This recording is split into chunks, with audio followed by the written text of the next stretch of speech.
abakatwegattako tuli wano mu ddwaliro maze okubeera nga ntuuka eri muganda waffe gwebakolwajjo poliisi gwe yakubye kirabba bullet engalo ne ziba nga zatuuse n'okuvaako. Muganda waffe ono yakubiddwa wali ebwayise ku ttaawo, embeera n'asigala ng'ali mu mbi nnyo naye nga tewali ayamba, n'abasirikale ababadde awo nga tebasobola kuyamba kyekikwewuunyisa ejjoogo eriri mu Uganda wano n'abasajja bano okubeera nga tebalina kisa. Kiseera kino embeera gy'alimu yeeyo, era nebaza muganda wange Serukenya Kiria muganda waffe akoze ekisoboka okulanga naye abaako embeera gy'ataasa. Nange Mr. Update kiro nabadde wano era twavuddewo ndowooza ssaawa zadde nga 7 nga tugezaako okulaba nga muganda waffe ono tulaba embeera gy'alimu. Ndowooza mulengera embeera gy'alimu si nnungi, ndowooza mulaba ekyo ekiwundu kiri awo, naye nga kyemulina okumanya nti ali under medication. Mu kiseera kino kigenda okuddako agenda mu operation, bagenda kuddamu mukoleko operation kubanga jjo just yafunye yadde first aid, kati agenda mu operation tulabe nga omukono guno engalo bazaawula kubanga olugalo olumuddu olwaviiriddeko ddala totale oluddirira kyala kisajja totale lwaviiriddeko ddala, naye ali mbulumi obutagambika nga emumanyi nekyemwalabye ejjo mwena abalabye omukono mwange Mr. Update kino nga tetukirabanga Muganda waffe ono gwe mulaba wano musajja waffe muna People Power, era twadde tuva naye ebulange emengo be bamu ku bawerekeddeko president. Omusajja bano abatujju abatemu bakali butemu ne bamubakira bullet ku mukono, era omukono gwonna ne gusensebuka ne guggwawo, engalo twalonze ennonda awo, era abasawo nga bwomanyi ne bakola ekisoboka engalo okulaba nga bagezaako okubeera nga bazikwasa, naye waliwo olugalo olwakoze eki olwakutukiddeko ddala, olugalo oluddu lwakutukiddeko ddala oluddirira naswi lwaviiriddeko ddala. So ali mbulumi obutagambika muganda waffe ono muna People Power, era ekiro kalaivu ke nakozeeyo bambi ne muyamba, mwebale nnyo mwebalire ddala. Ate ekisinga okwewuunyisa mukyala we bambi Nakawere yakazaala, era nga emumanyi embeera mwe tutambulira, so embeera y'amaziga meerere, embeera ya nnaku, ne tugezaako okulaba nga muganda waffe ono asobola okubeera nga asuuka. Tujja kulwana Segenya mmanyi, ate kati ono ekirungi ne Honorable Serukenya mwali nnyo, tujja kulwana okulanga muganda waffe ono ajjanjabibwa asuuke, era nebaza mwenna abafuddeyo ennyo okulanga muganda waffe ono ajjanjabibwa. Nebaza Serukenya Kiria oyo MP to bisa abagabo omusajja waffe oyo mumanyi, era bwe Serukenya oyo gwe nali naye bwe twali tujjanjaba ghetto speaker, because ghetto speaker bamukuba esasi, era muganda waffe Serukenya yamuwa first aid ne tumuddusa mu ddwaliro okulanga asobola okubeera nga akola ki ajjanjabibwa. N'olwekyo Honorable Serukenya tusaba Allah naawe akusasule mu musera ku mulimu gw'okoze, ate n'abasuze wano bashamimu baani olanga muganda waffe ono afuna medication. So embeera eriwo yeeyo, muganda waffe obulumi alina bungi nnyo, obulumi bambi bungi nnyo, naye kinnuma bambi mukyala we mukakyala tukazi wattu yakazaala, tembi bizibu bino byajjidde kwegamba ngolabira ddala embeera si nnungi nnyo, naye nga muganda waffe ajja kusuuka. Mukimanyi nga People Power ffenna tubeera bumu munnaffe bwafuna ekizibu. President wa Uganda addako Honorable Robert Kyagulanyi Ssentamu, era naye mu nteekateeka eno ey'okulanga tujjanjaba omulwadde ono, era tuli naye, era Honorable Kyagulanyi Ssentamu tukwebaza because buli time obeera oyagala omanye omulwadde bwali, mulwadde tulwana ye mugumu naye obulumi bungi. Omukono ngambye Segirinya guntujja okufa obufi, okumanya omukono gumuluma jjo bamukubye kalifomu ku mukono ogwo ne baagala bagusanyalaze, naye otyanga obulumi bwabadde bungi nga ne kalifomu tasobola kubukuganga ayitamu, kyekya nolabya ddala ng'omusajja embeera gy'alimu mbi, naye nga poliisi ekikolwa kino kiyakoze ku muganda waffe tetuyinza kubeera nga tukivumirira. Muganda ng'ona Honorable Kalwanga David, musajja wo munaye wuyo mulwadde, musajja waffe muna People Power, bamu ku basajja ba president wa Uganda addako enkwata ngabo abayimirirawo mu mbeera yonna, abayimirirawo, era bano boolaba bano bo baasalawo baagamba nti nga tonnatuusa bulabe ku president, at least bo baagamba ffene bwe tugenda naye president n'asigala. Kati be basajja boolaba wano muganda waffe ono ali mu maziga, ali mbulumi obw'ekika ekya waggulu. So aliwo abuuza yabadde ki bamubira bullet engalo zonna ne zisensebuka nako olwajjo poliisi bwe yabadde nga ekola effujjo lyayo ayino nga tulina tabbu twali tutuuse n'ewaka kubanga bwe batukubidde Kinyana Mpindi nga tutuuse n'ewaka kyenkana wetebeeza olugendo lwe twatambudde nga tutuuse so embeera bwetyo bweri oza mulengera awo gonna eyo rubber bullet oza mulengera muganda waffe embeera gye yayiseemu si nnungi nnyo ebigere ndoza mubirengera so embeera bwetyo bweri eri muganda waffe ono mawulire si ga ssanyu mawulire ga nnaku nnyo kubanga poliisi mutukozeeko effujjo eri ekika ekya waggulu naye ebintu bino byemukola bijja kukyenkya nga naye ate oli mu mbeera bweti yadde tuyinza obutagisabira naye gyotega amagwe bakugoba gye bakuzza odidde musajja waffe abadde atambula abadde alina engalo ze nga zikwata n'omuteeka mu mbeera bweti naye enkya ogenda kulaba nga embeera naawe kutuuka era nsaba Katikkiro wa Buganda ti abasajja abo jjo twajjiddeyo twali tubavunaana kukola fujjo ku basajja ba Ssaabasajja bwe baali Emitiyana era bwe twadde tuvaawo era effujjo lyerimu lye bazzeemu ne bakola era ku basajja ba Ssaabasajja Kabaka lwekyo Katikkiro wa Buganda twagala oddemu okondemi ng'ebikolwa bino eri poliisi wakati muganda waffe wuno embeera gyalimu mbi waliwo olugalo olumuddwo nga terugenda kuddiirako ddala oluddiira nnasu kubanga zino endala bagezezaako okutetenkanya yadde ng'obulumi bungi naye waliwo omuntu abadde n'engalo ze 5 nga ne Katonda bwe yamutonda olwaleero nga bwe yeetunuulira bw'ati nga ekimutuusiza ku ekyo poliisi ya ggwanga Uganda nga ne poliisi toyinza kulabayo yadde ka apology konna kyekisinga okutuluma ku basajja abo yadde apology yadde ki boolu ku bassebo nga badduka ffe nga tujjanjaba abantu baffe nga bakuba nga badduka olwekyo embeera bwetyo bweri engalo zonna bazisensebudde naye ziri ze mwalabye ezimu ezadde zisensebuse nnyo kyebakoze kuzitunga naye olulala dwo lukyaganye na guno gwaka so agenda mu operation era Honorable Serukenya David budde bonna abakugu batutuukako wano abakugu ba Sajjon bali abakugu ennyo agende mu operation badde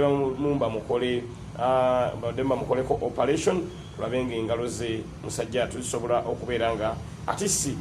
zino ze yasigazzaako zisigale zo nga nnamu so embeera bwetyo bweri omuganda waffe ono yabasuuziza bubi bwe mwalabye ejjo ku bifaananyi ebyabaddewo mwasuze bubi nnyo mwasuze bubi nnyo kambubaweeko katono nnyo bambi maanyi yadde tayina muganda wange mbeera kigyolimu mbeera kati okutwaliza wamu bampaddeko ka first aid kutwaliza wamu si bubi nnyo naye ng'obulumi bungi nnyo zino engalo zinnuma ezimu zavuddeko zino bazikubye ne zisensebuka zonna ennyama obwedda bajjanzize webatema bagitunga wevaayo weegwa tubula nga leero okusaawa 8 bantwala mu operation room basobole okukola ekisoboka kyonna engalo zange zino wakkirize nasigazzaako entono kuba engalo 3 ze zigenda osigala nga zikola ebbiri zo zafiiridde ddala 3 ze zigenda osigala nga zikola naye nazo era ziri mu mbeera mbi kuba zasesebbuse ensonga lwaki bampitidde abakugu okuva mu IHK abakola sajoni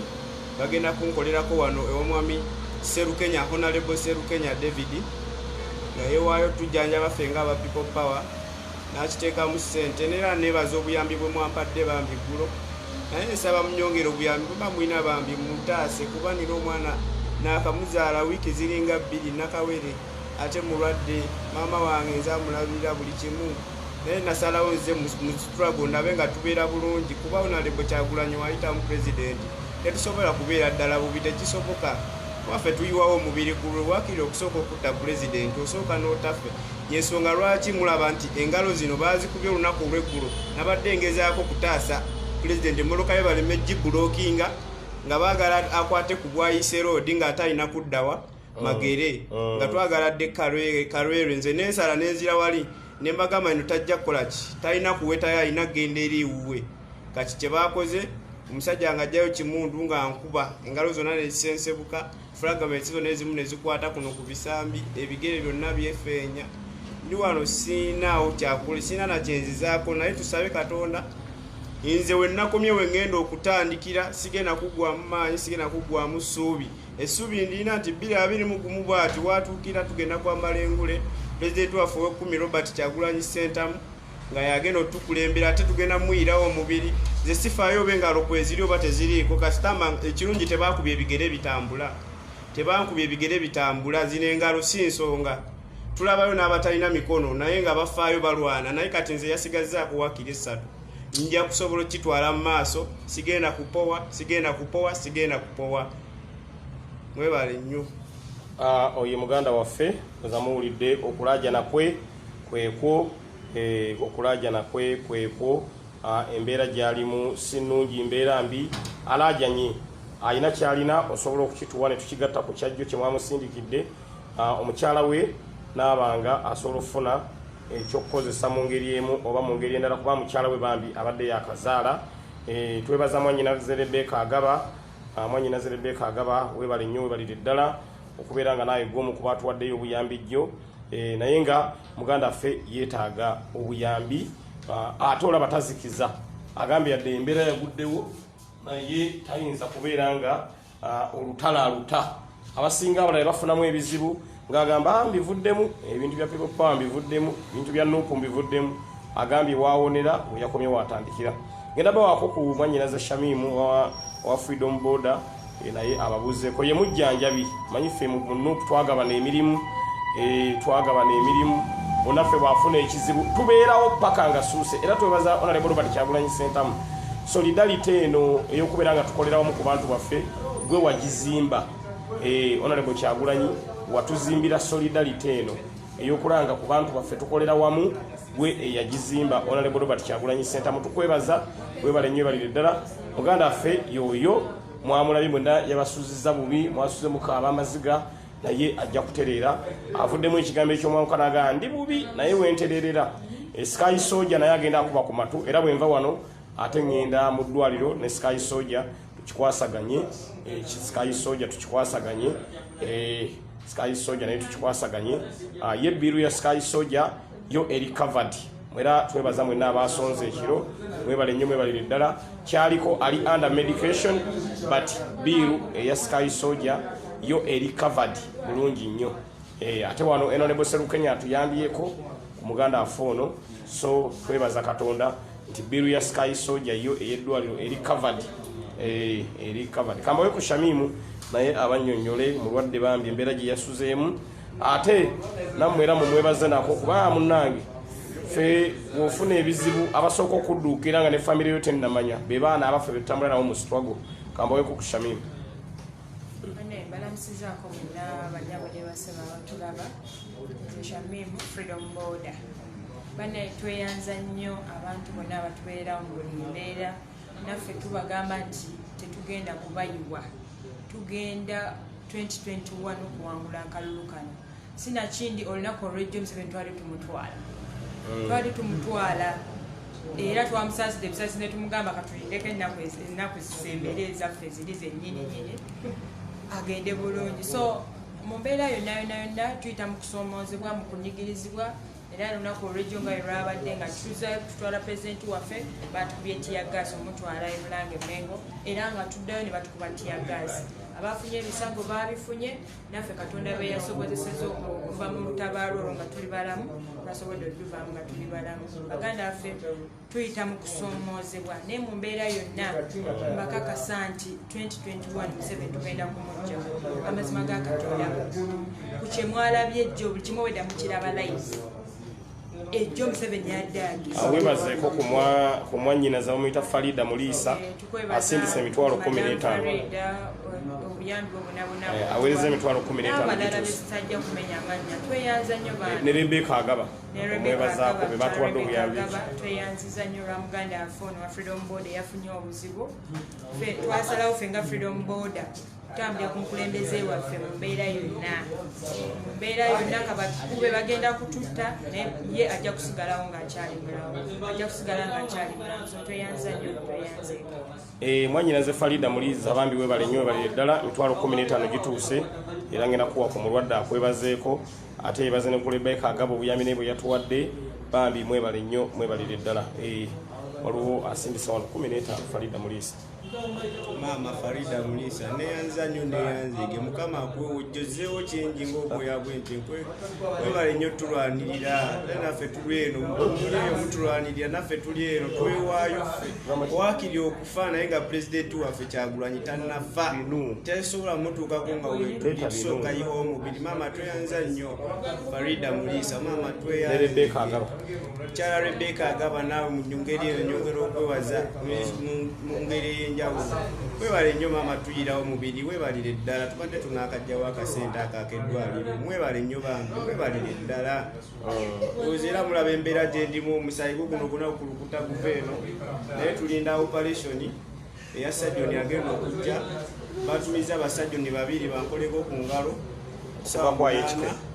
kuva ku IHK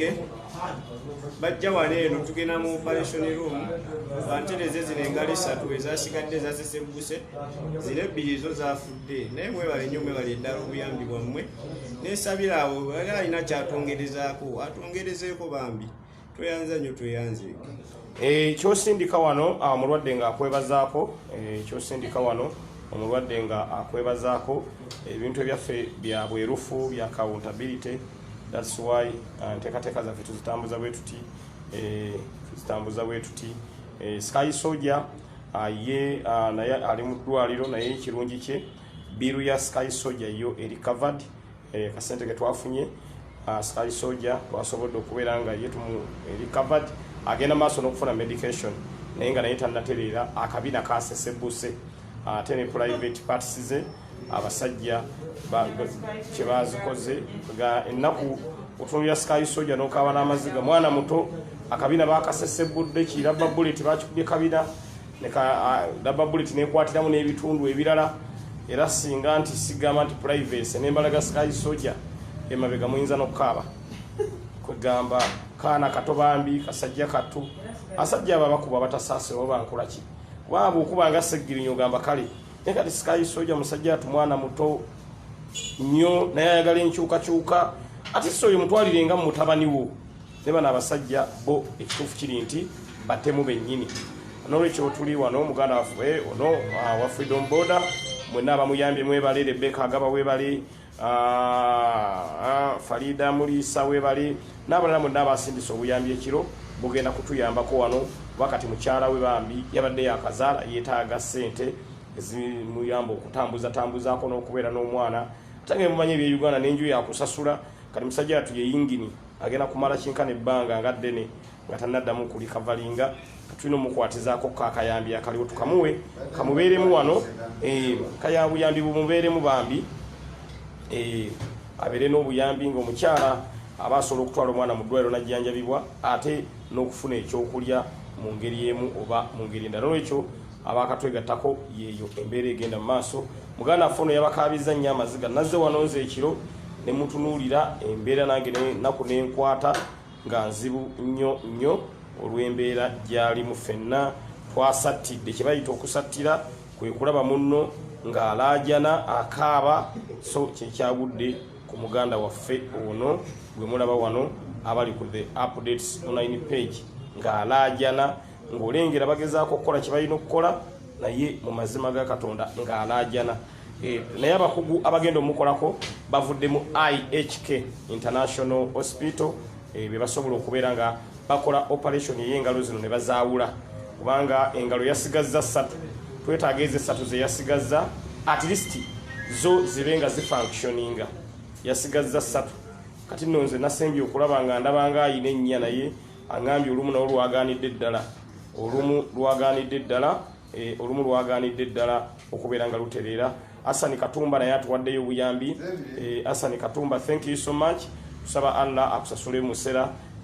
n'obuyambi buno bwonna bugenda kuba buyamba ku mulwadde waffe ono okulaba nga bambi ayita mu mbeera eno gy'alimu naye nga ali maziga musajja atwadde akera n'akola nayiyaako okulya olaba alaajanira mukyala we mukyala wange mwana omukyala adde yakazaala nakawere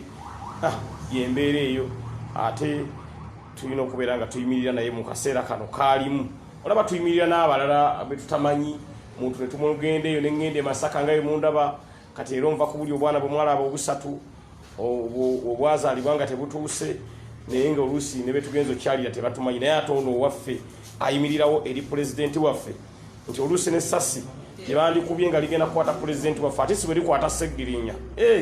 kiba waakiriko kubanga oli mununuzi waffe ow'eggwanga Uganda. So kati bano be mulaba bayimiriddewo nga bafuutu soja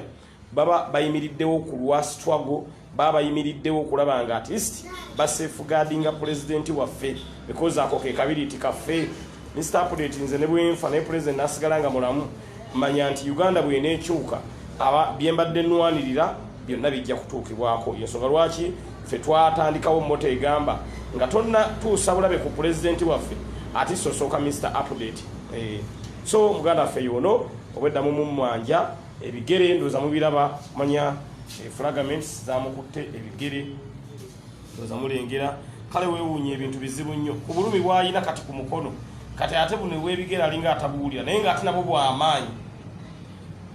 olwokuba omukono oti gwa ate gumuli bubi kati bino ebya wansi alinga atabiwulira so nga nabwo bw'amaanyi nnyo kubanga buno obugere nabwo bwadde bugenda kukutukako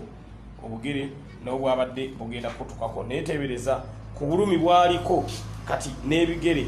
alinga atabiwulira nti bimuluma olwokuba nti alina obulumi ate obusinga amaanyi wano waggulu ku mukono. So obwedda mu manja Mr. Update balwadde bali mu mbeera ki atege nteekateeka eno mwaginkwasa balwadde baffe bafuna ekizibu tuyimirire nabo naye neebaza Serukenya Kiria oyo MP2B Ssaabagabo tuli naye mu nteekateeka eno eyokulanga muganda fono asuuka bulungi nnyo muna Freedom Border. So Serukenya Kiria, thank you so much. Tusaba Allah kusasule musera oyo no Serukenya Kiria ye Nuupu Fulaga Beara Makindye Ssaabagabo era kaadi yagifuna nange Mr. Update nenjifuna kitegeeza nti omuntu yaweebwa kaadi Serukenya Kiria muntu mutuufu kubanga ayimirirawo n'abalwanyi omuntu yenna ayimirirawo n'abalwanyi mbabuulira mazima twewaayo naffe okubeera nga tuyimirira naye ate abaana baffe bana baswago be tuli nabo buli wobanga obeera n'abalwanyi bo nabo bayimirira naye mu mbeera yonna mwanda bwano Mr. Update nga sidaba kufuna kaadi naye nga buli omwaga Mr. Update yandifunye kaadi ne Serukenya nabwe kyali kubanga abaana bamanyi abantu abayimirira nabo ffe mu nkole yaffe ya NUP bwe tukola era bukaadi buno bunatwafuna Serukenya ke yafuna Seggirinya ke yafuna kaadi sizaffe kaadi z'abalwanyi kaadi z'abalwanyi abaana baffe abafuna ebizibu mu sitwago baana baffe bamugobye mu nnyumba baana baffe afunye ekizibu ffe tugenda okubeera nga tuyimirira nabo mu mbeera yonna. So Serukenya mumwebazeeko bambi naye tuli naye mu nteekateeka eno Rebecca Agaba mwannyinaze mumwebazeeko obuyambi bwatuwadde bw'amaanyi era obuyambi bwa Rebecca Agaba bwe busasudde bbiiru ate eya Sky Soldier kugamba toyinza butamwebaza mwannyinaze Rebecca Agaba oyo buli mbeera ebaawo yonna ayimirira naffe my sister Rebecca Agaba oyo twamufunanga kirabo embeera yonna egwawo ayimirira naffe. So my sister Rebecca Agaba naye mumuneebalizeeko buyambi bwe yaweereza bwayambiye muganda waffe Sky Soldier ne buyambako noono kulaba nga basobola okubeera nga atisi mu ngeri emu oba endala bafuna medication. Jamila Khalid, thank you so much. Mitwalo 24,424 Jamila Khalid ozitusindikidde webale nnyo webalire ddala tetujja kuzikiza paka nga embeera ekyuse mu ggwanga lyaffe Uganda naye mutunulemu omusajja fono yakedde jjo nga mulamu nga talina buzibu kati wuuyo awaniridde kiwundu omusajja yakedde nga mulamu ne poliisi muli bamufa mulaba ki omuntu atalina yadde kyakulwanyisa omuntu atalina yadde ekisi ne n'omukuba n'omutuusa mu mbeera bweti n'otabeeramu na kisa kyonna sajjammwe muli babi nnyo basajjammwe muli babi nnyo. Takia kama ongambye Agaba Mungu akusasule kyalo oyo Rebecca Agaba akoze kyamaanyi ku ghetto speaker era yatuwa obuyambi bw'amaanyi nnyo nga ghetto speaker bambi ali mu mbeera mbi era bambi Rebecca Agaba yayimirira naffe n'atuwa obuyambi my sister Rebecca Agaba tusaba Allah akusasule musera. Maria Mugabo, thank you so much. Maria Mugabo lwaki Rebecca Agaba mwebaza nnyo nti bambi naye azayimirira n'abaana baffe abafuna ebizibu. Tunene Maria Mpatero ono yazza ayamba abaana tuyinayo Silvia Mugisha tuyinayo John Wansolo oyo naye azze ayimirira n'abaana baffe nga bafunye ebizibu. Waliyani manya njagena nga menya mpola waliyo Sinani Mulasi oyo naye ndoza mulengera muganda waffe laba esasi kiraba bullet mulabe muganda waffe embeera gye yayiseemu badde baagala mukolanga Sky Soldier bambi Sky Soldier mwana muto kati okuzaala kinaaba kizibu kuba ebitundu byekyama Rubber Bullet yagenze nabyo kati nogaba naye abasajja bano bo obutemu bwa kikaaki sajja kattoka ngambiri naafuna akaana seginya nkagaguma so yembeera eyo eyaguddewo jjo nga police etulugunya abawagizi ba Honorable Robert Kyagulanyi Ssentamu police nga etulugunya abawagizi ba Honorable Robert Kyagulanyi Ssentamu era abaana baffe ebafuna ebizibu nga bwe mubalaba so akayambi konna kootuwa katuyamba ba muganda afono tagenda kusuuka lwaleero yadde yagamba Mr. Update wenterereramu nga nnumba era twamulesa wano nga alaja nagamba naye president lwana atuukira okunominating nga 3 segirinya naba nteredde nga 3 era kyobula atukubirira nga 3 atisi abenga wali abenga wali niyo bomukona wote tosobola gusa wansi bogusansi kukuluma nnyo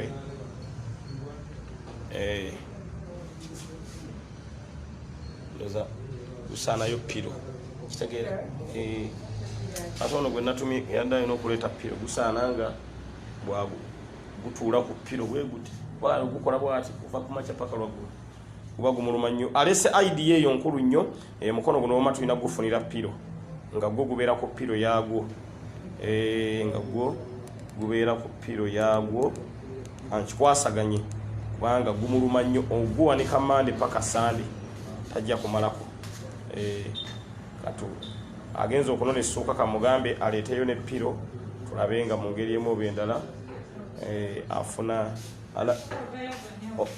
olinawo osobola ogula kapiro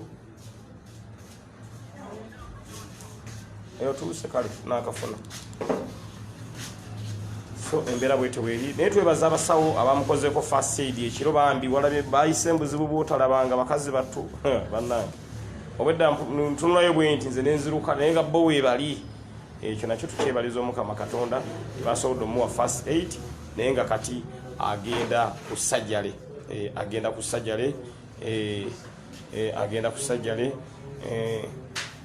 gift wa Bobby ongambye where is his daughter I want to send them 100k daughter tali wano omwana mama yamulina tali wano omwana mama yamulina omwana mama we yamulina so omwana ali waka omwana ali waka tamulina wano neffe wetuli okulanga mu ngeri emu bendera muganda fono asuuka ajjanjabibwa asuuka ajjanjabibwa tulabenga asobola okubeera nga atereera bulungi nnyo kale maama nawe gyebale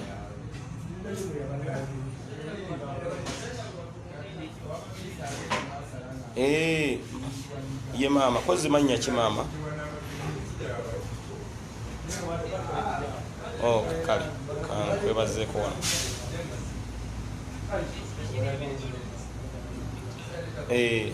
ye maama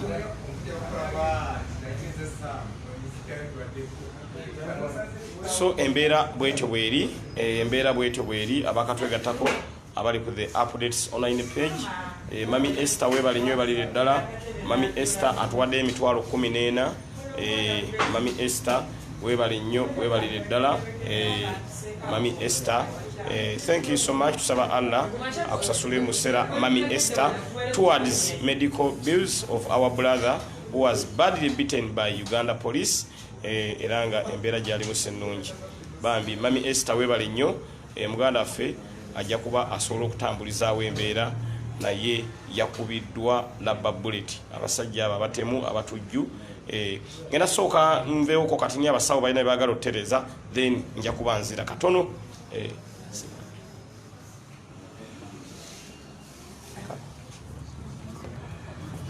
abakabikirya kinaye kinaye mwebale kujjanjaba wendi musoke mwebaze wano kuba tuwadde obuyambi abantu bangi batuwadde obuyambi ku muganda waffe mwebazeeko tuli mitwalo nga 6 abantu bazituwadde bwito kita kyakusaaga tweyanze omutima gwetwagala tutandikira naye Mami Esther olengera abantu bakwebazaako naawe Mami Rebecca Agaba tweyanze kitegeeza bana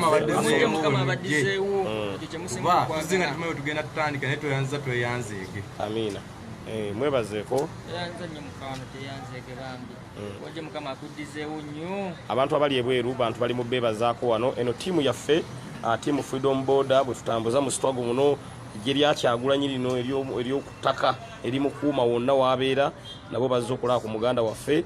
naye obuyambi bwe mutuwadde bannaye tetuyinza butabeebaza kuba ezo ssente si ntono ezo ssente nyingi nnyo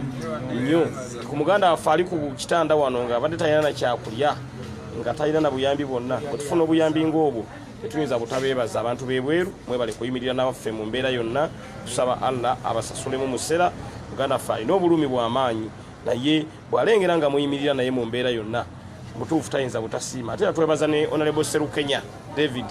naye ayimiridde naffe mu mbeera yonna mwanyinaze Rebecca Agaba weebale nnyo Mariam Patero weebale nnyo n'abantu mwenna abalala mwenna abayimiridde naffe mwebale nnyo ne Sky Soldier mwamujjanjabye waliwo mbuuza engalo zinaddawo engalo 3 zo zigenda kuddawo naye engalo 2 muganda ffe zo kiraga zagenze kuba bazisesebbulidde ddala basawo bagezezzaako tunga ez'ebbiri ne bigaana nga zisesebbuse nnyo because omusajja yamukubye ekiyirabba bullet engalo nazikutula ne zino era okuddako 3 era lwakuba ntu abadde mbasawo bakugu naye nazo olwedde zaadde zimaze okubeera nga zisesebbuka so embeera bwetyo bweri ttiimu Freedom Boarder eno gye mulaba babeerawo mu mbeera yonna bo tebazikiza ekizaye bazikwata ne bamala ewiiki namba piki bagikutte nga ate yandireese ekyokulya naye n'atapoowa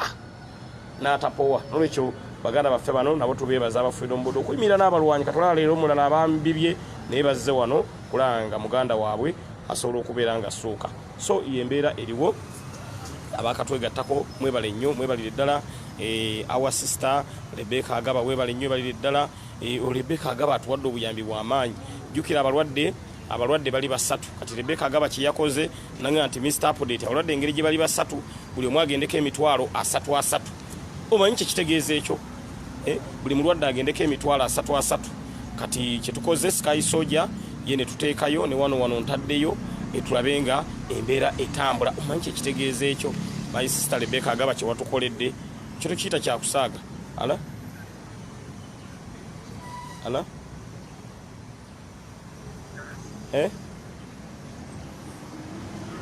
wangi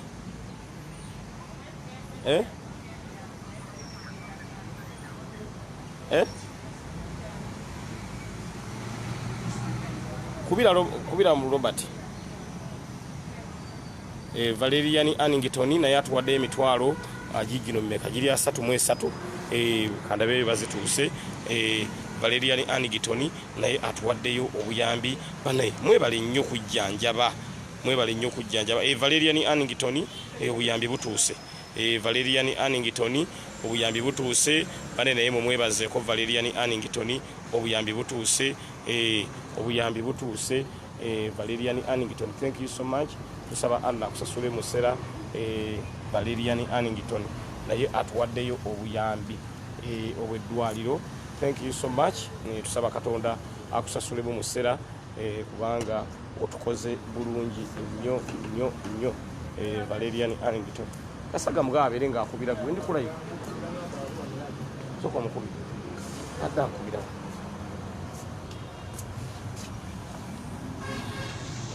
Valerian Annington thank you so much embeera bwetyo bweri nga Mr. Update wamwe ala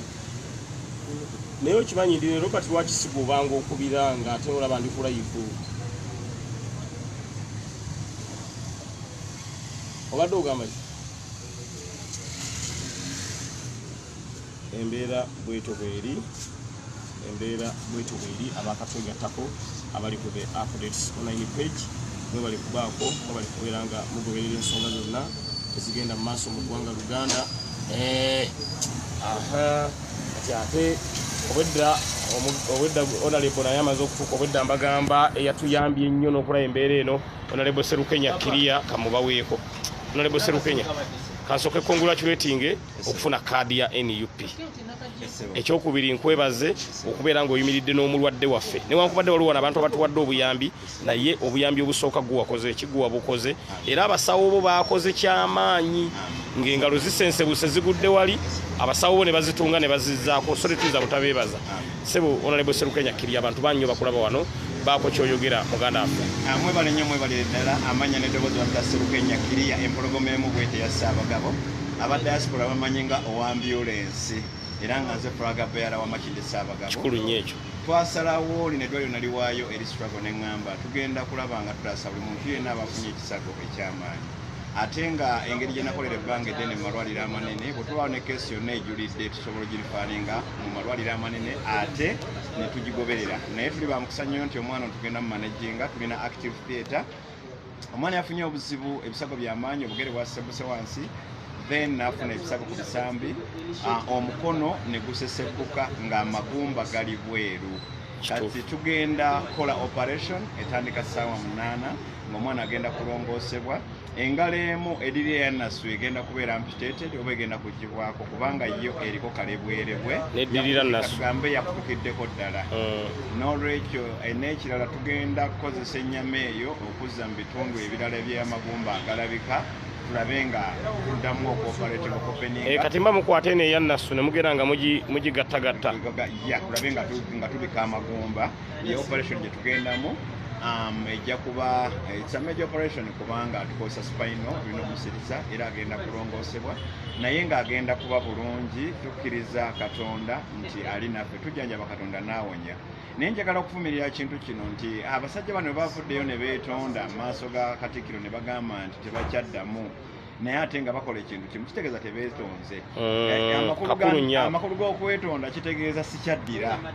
Naye abaana abato abali mu kuwerekera pulezidenti waabwe okubakuba obubi bwotyo n'obatuusa ku leveni kubanga ono omwana ye bambi bamukubye bukubi in fact batunuza mu mukono gwe ne bagukuba ne bagusesebbula. Sigamba nti oba yabadde alonze kakebe oba biki naye nga kintu kibi nnyo era kibi ddala nkivumirira kyabadde kibi nnyo naye tukola ekisoboka kyonna okutaasa obulamu. Neebaza muganda wange Segirinya olw'okubaawo mu buli mbeera yonna. Omukulu Segirinya ono omujjukira ku mwana Mark Ghetto Speaker era twamujjanjaba ffena era actually abantu nsanze mbagambye gwe wamuwa first aid n'omuvuga mu nkuba eyali etonnya era twamujjanjaba ffena. Yes, era tusobola okutumutwala ku ddwaliro najjanjabibwa Ghetto Speaker wenjogera kati mulamu.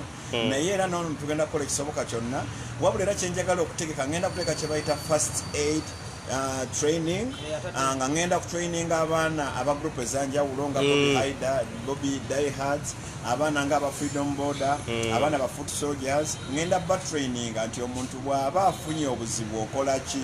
kubanga ekintu ekisinga okutta mu accidents ekisinga okutta kwe bleeding okuyiwa omusaayi. Omuntu atafuna first aid omuntu asobola okuyiwa omusaayi ne gumugwamu n'afiirawo ku ssimu. N'olwekyo twagala tusomesa abaana ndi ki ekibeerawo. Waliwo omwana eyatufaako nga tuva ku Ebusoga mutegedde gundi gwe baatomera mu mabira. Kati omwana oyo bwe baamala omutomera ate kati emmoroka ezaddako ze zaamumaliriza nti omwana olina omutraininga nti bw'oba ovuga nolamuno ng'atomeddwa kiikawo emmotoka omale okumuggyawo nti sooka omekinga sure nti omulwadde ali safe bw'ajjanjaba oli safe ne siini eri safe. Kati omuntu bw'omuleka mu luguudo ate emmotoka egenda okujja egenda omumaliriza. Kati n'olwekyo ngenda kutraininga abaana mbalage nti kikulu nnyo okumekinga sure nti gw'otaasa ali safe naawe oli safe olina gloves omwana kakwata mu musaayi ate ne siini ng'eri safe.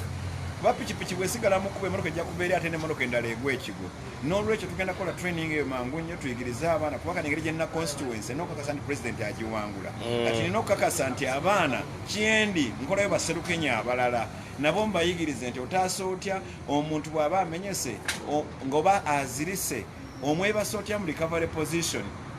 n'asobola okudda engulu. Ekyo kimu. Ekyokubiri okola otya okulaba nti omuntu omusitulawo otya kubanga kati okiraba nti omuntu ayinza okuba nga amenyesa eggumba naye nga terifulumye. Eggumba eriri ebweru lya bulabe nnyo lifuna infection okusinga eggumba erisigadde munda naye engeri gy'omuyoolayoola osobola okufulumya eggumba okugulu kwamenyesa ate eggumba ne lifuluma. N'ekirala nti omuntu omwebasa otya ng'omutwala poliisi etutidde abantu bangi nti bwe batomera bamuteeka kabangali ne bakunuza waggulu kati omuntu bw'aba abumba ejjovu eryo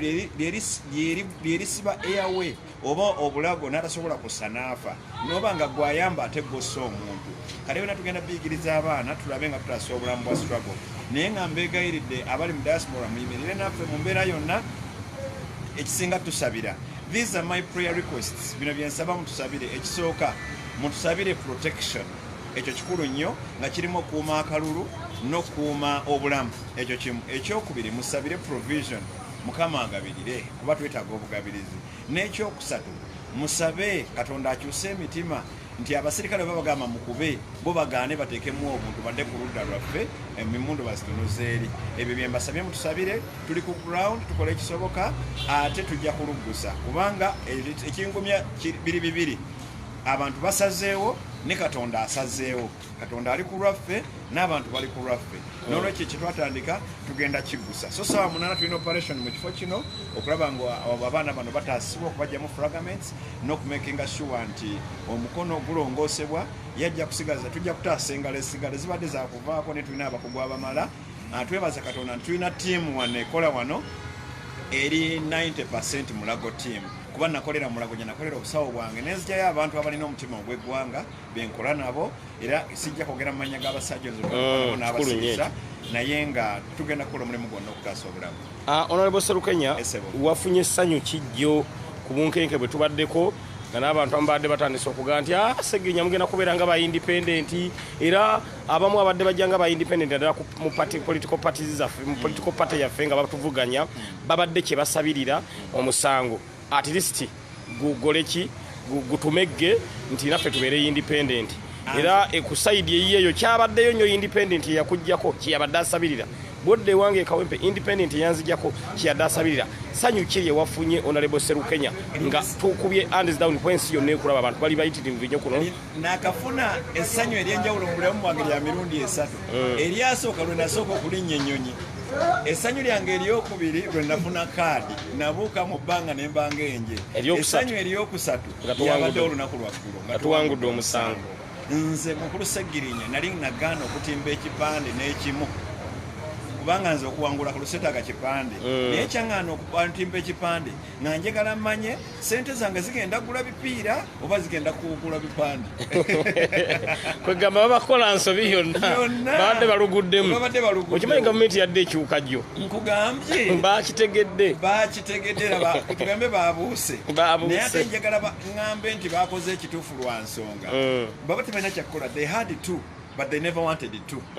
Olw'ensonga nti kasita mukulu Kibalama yakkiriza n'agamba nti bambuza president wokkiriza ye Kyagulanyi nti ye awekagweramu n'agamba okkiriza nti Kyagulanyi kirungi okulikulutinga abamembers abapya mu kibiina n'akigaziya nti ye naga kyasinga n'okwagala nenema yatuguwangudde kaakati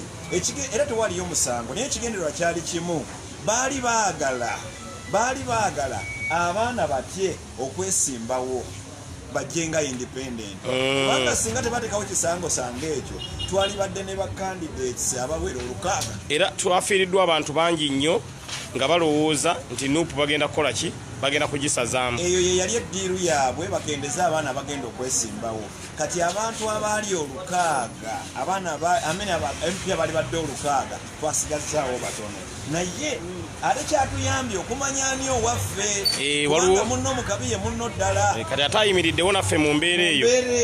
ataamiza ensanafu oyo si waffe naye ate tubagamba mukomeewo yadde mwabadde batiitiizi mukomeewo tukolere wamu tubaagala era naye nze siraba mukulu kankubulire kino nze manyi tugenda kuwanga kyawedde dda lwaki abakulu bano tebagumiikiriza ne tugusa ensonga ne tubawa obwa minisita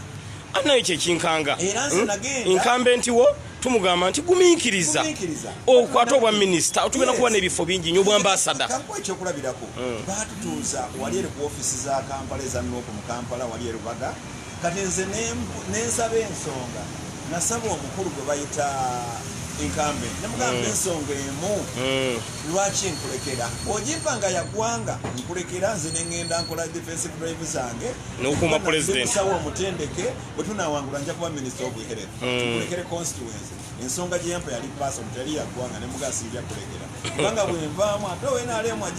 ajja kulya kati n'olwekyo nsaba abaako ate n'abantu beeyo naliyo nga bayonta nnyo bagamba twagala kiriya twagala Serukenya ne luli bakutegula buteguzi nali nkimaze tokiraba kati omuntu yategulwa luli ate tonzaga nti ku luno talina kujja ate nga n'abantu bennyini be bagamba twagala kusasula busasuzi ku byotukoledde nze constitution nagiteekamu ambulance 3 ekyo kituufu nagiteekamu pickup 3 nenjiteekamu PA system ne bulungi bwansi tipeemu ekyo kituufu kati abantu mbakoledde nze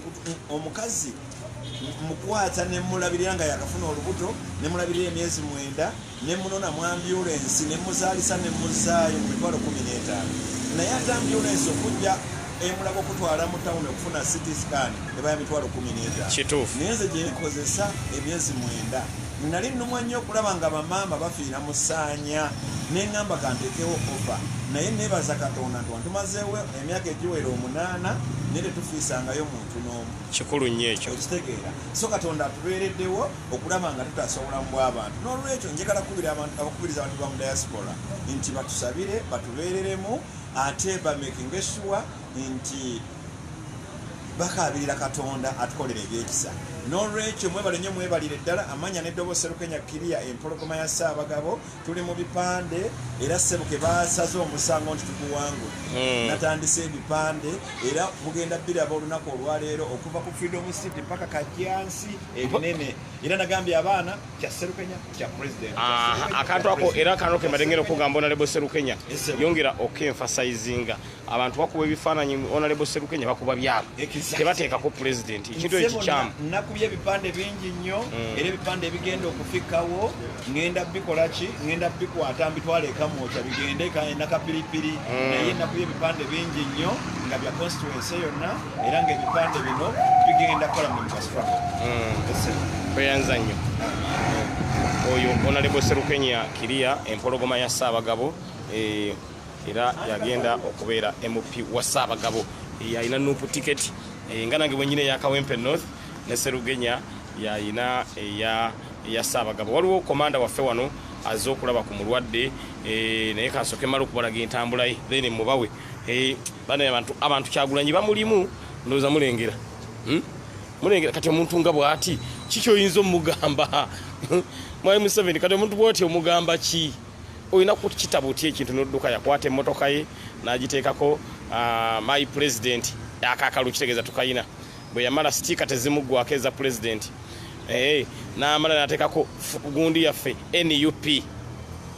kati zino essaala zonna ez'abantu ze basaba abantu NUP bagyetuumye abantu abamu bagyesaze ne ku mukono wali waggulu n'ateekawo mission 2021 wano wansi n'ateekawo Kyagulanyi Robert Sentamu wano wansi freedom fighter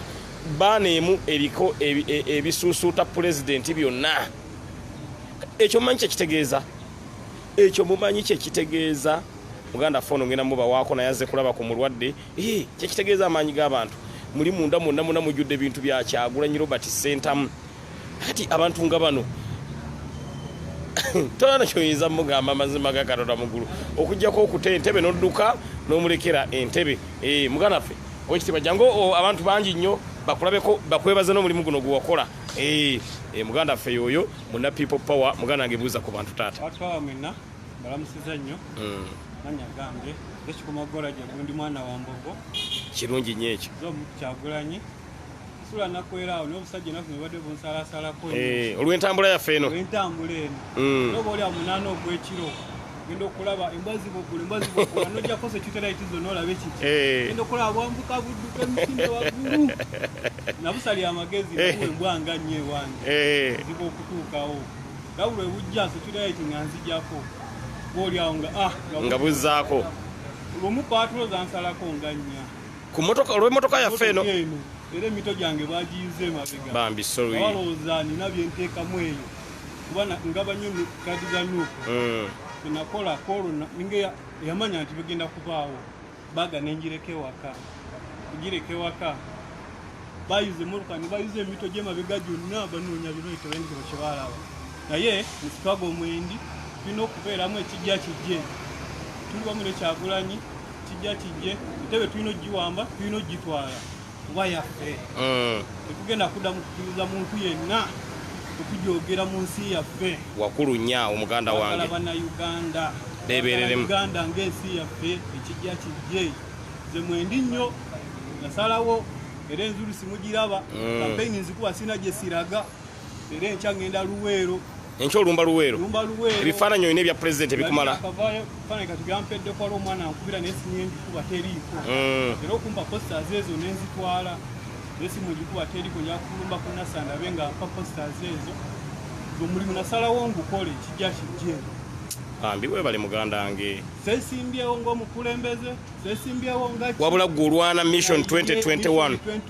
Kyagulanyi abeere president twali twakatongoza nuupu bendera nenjikubako emabega betwalo 10 bambi nembagamba ntizimaga mutima gwange nawe muka bagenda gitwala nembagamba nina piki yange nga nvuga piki nga nsooka ngibalekera yesu twagolinze nayo paka wano sina we siraga sina kyalo kyengendamu ne batampa bukulembeze so buli gyendaga abantu balaga ekituufu mbategeeza ki ekiriwo basobola okumanya omulama gwe tuliko nanga mbakuutya mwe nanga mbagamba Kyagulanyi y'ensonga kolera wandegeya kola nakwero sekwekerera tera atagimanye eggaali eno buli eggaali ya mulembe nnyo ensi yonna yonna abantu bonna basanyufu wano abantu bonna basanyufu bawo ekintu tulina kitambuza tulina kikuba paka lasiti kakati nga satu mbakuutira mwenna eno yegenda okulembera convoy sebo president muganda waffe ate nga mulonzi wo w'ennakwero akuwadde yiino liidika liidika yiino bagituwadde wano banaye ate mpulira nsanyuse nnyo tufunye liidika eno egenda kuggula ekkubo pulezidenti Museveni tolina kyotugamba muganda wange kintu dduka buddusi enanga tolina kyotugamba ku lunaku olwo lwanga 3 era nga 3 public holiday liidika yino mbalaga waggulu sibalaga namba plate mujja gyekanga bwekanzi ng'ewuluguma naye nga yeeyo entambula maaso n'emabega maaso n'emabega noza mulengera byonna yabissaako minvuuli kweri ekyo minvuuli kitegeeza gy'olina ottiikinga bwe yamala awo nakka waggulu naga nti mission 2021 olwo aba ategeeza Kyagulanyi pulezidenti w'eggwanga Uganda naye nagamba waliwo abayinza obutategeera mission 2021 nakka wansi n'akitereeza bulungi nagamba my president byonna atategeera kiri otegeera ekiddakaawo bw'otategeera kiri otegeera ambuleera n'omanya nti Kyagulanyi agenda kukulembera okuva 2021 paka 2026 kuba ye twamusabye ebisanja 2 etajja kubeera nga mwami Museveni honorable Kyagulanyi ye twagala akulembera ebisanja 2 byokka akolenga Nelson Mandela akite kati awo nawo n'atereezaawo 2021 to 2026 awo n'akitereeza bulungi najja wano wansi tioba totegedde ebiri byonna tegeera Bobi Wine kati watotegedde ebiri byonna ne Bobi Wine tobitegedde kawansi freedom fighter bana njegombye eno stick eno njegombye Mr. Pulet naye ngenda gikozesa simplify singa ebintu byonna ku ebiri omanyi kyekitegeeza ngenda gifunayo Mr. Update ngenda gifunayo bwenti nange njiteke ku motoka yange nga 3 yegenda kubeera public holiday nga 3 poliisi mwewumuzeeko tetubeetaaga kubalabako mugende mulongooseko ku buyunipoti bwammwe eno sijja balaga namba plate for security reasons but yegenda okukola nga liidika abafa baffe so embeera bwetyo bweri kambazeeyoko ku mulwadde munda katono kambazeeyoko ku mulwadde munda katini ate mbe nga mbasiibula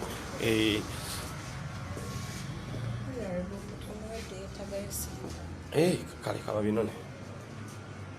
mulwadde waffe wuuno n'ebyokunywa ndowooza bamuganye operation okay omulwadde waffe yono Honorable Serukenya Kiria ali mu kuteekateeka budde bonna omulwadde waffe agende ku operation abakugu bamaze okutuuka abasawo abagenda okukola ku muganda phone operation bali mu kuwawula byuma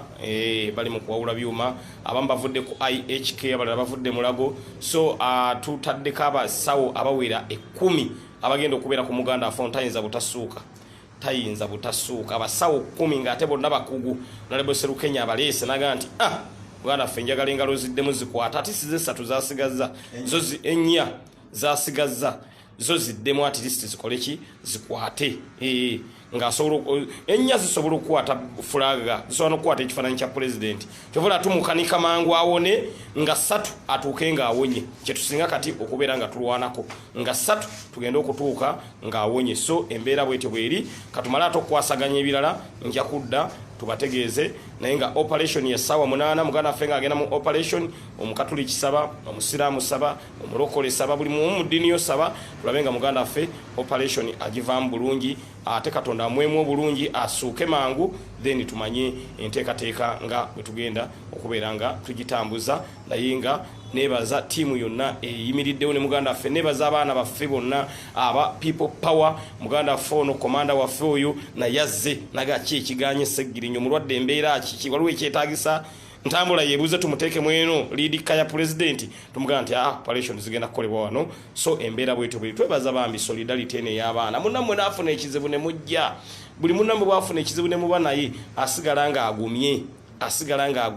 mwalaba NRM wano nga bakubye omusirikale gwe bakubira wali egundi omusirikale yeekuba essasi actually omusirikale yeekuba essasi abasajja NRM mwenye bakola omukazi oyo omusirikale ng'ali mu ddwaliro bamuweerezanga matu ga munnyo bamuga omunnyo gugwawo nga muli mu bwayiwamu matu ga munnyo tukawali abasawo nga banga wano waliwo saketi z'omunnyo bano ze baamuleetera ssebo saketi z'omunnyo mbw abeere ng'ayiwamu omunnyo neffe abaana abafu abafuna obuzibu mu struggle tubajjanjaba tubatwala mu malwaliro ag'obuvunaanyizibwa netulanga basobola okusuka nolwekyo muganda affe ono ajja kusuka mwenna bamuwadde obuyambi mwebale nnyo mwebalire ddala saba allah abasasule musera saba katonda abaddize kyemusinga okwagala katusooke tumala okukwasaganya ate ebirala nja kuba nkomawo mbategeeze teekateeka ki egenda mu maaso but operation 2 pm naku olwaleero era abasawo bo bamaze okubeera nga batuuka webali bali mu kulaba nga batereza room mwagenda okubeera nga akolebwako operation tulabe nga muganda affe ono asuuka naye nga yakubiddwa nnyo ndowooza mulengera ebyo byonna biwundu ekyo labba bullet eyo labba bullet can you imagine nokola omwana wa munno bwoti obulumi bwalimu tebulojjeka nti ayina ebimu ebimuluma ebirala nga tabiwulira olw'okuba nti ayina obulumi ate obw'amaanyi muki ku mukono kati obulumi obulala bambi alwawo n'okubuwulira mulaba agona obugere bwasesebuse naye kwegana okubuwulira tabuwulira olw'okuba alina obulumi obulala obw'amaanyi ku mukono olw'omukono okubeera nga gwasogonyose gwonna ne guggwawo so katwongere okusaba tulabe nga muganda affe asuuka mwebale nnyo mwebale eddala